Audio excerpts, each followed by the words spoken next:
ഒരു പരിധിയിൽ കൂടുതൽ ഒരാളുടെയും പ്രശ്നങ്ങളെ ഏറ്റെടുക്കരുത്. താങ്കൾക്ക് എന്തോ ഒരു പ്രശ്നമുണ്ട് അല്ലേ, തട്ടിക്കും ഇതാ ബേഗന്ന്, അപ്പൊ അത് അങ്ങോട്ട് കയറ്റി. ഇനി അടുത്ത ആളെന്തോ പ്രശ്നമുണ്ട്, അത് തലയിൽ കൂടെ കയറ്റി. വേറെ ആരോ ചെറിയൊരു പ്രശ്നം, അതും കൂടി കയറ്റി. വലിയൊരു പ്രശ്നം, ഇതും കൂടി കയറ്റി. നല്ല രസമുണ്ടല്ലേ എങ്ങനെ കാണാൻ?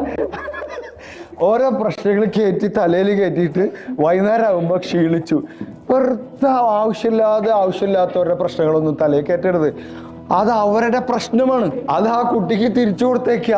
ഇത് ഇയാളുടെ പ്രശ്നമാണ്, ഇതിൽ പ്രശ്നം കുറവാന്ന് തോന്നുന്നു. ഓക്കെ, ഇത് ഇദ്ദേഹത്തിന്റെ പ്രശ്നമാണ്, അദ്ദേഹത്തിന് തിരിച്ചു കൊടുക്കുക.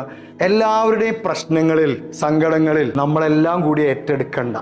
മക്കളുണ്ടാക്കുന്ന പ്രശ്നങ്ങളുടെ കോൺസിക്വൻസസ് അവർ തന്നെ ഫേസ് ചെയ്യണം. മക്കളുണ്ടാക്കുന്ന നല്ല കാര്യങ്ങൾ അവരനുഭവിക്കണം. മക്കളുണ്ടാക്കുന്ന പ്രശ്നങ്ങളുടെ കോൺസിക്വൻസസും, അതായത് അനന്തരഫലങ്ങൾ അവരനുഭവിക്കണം.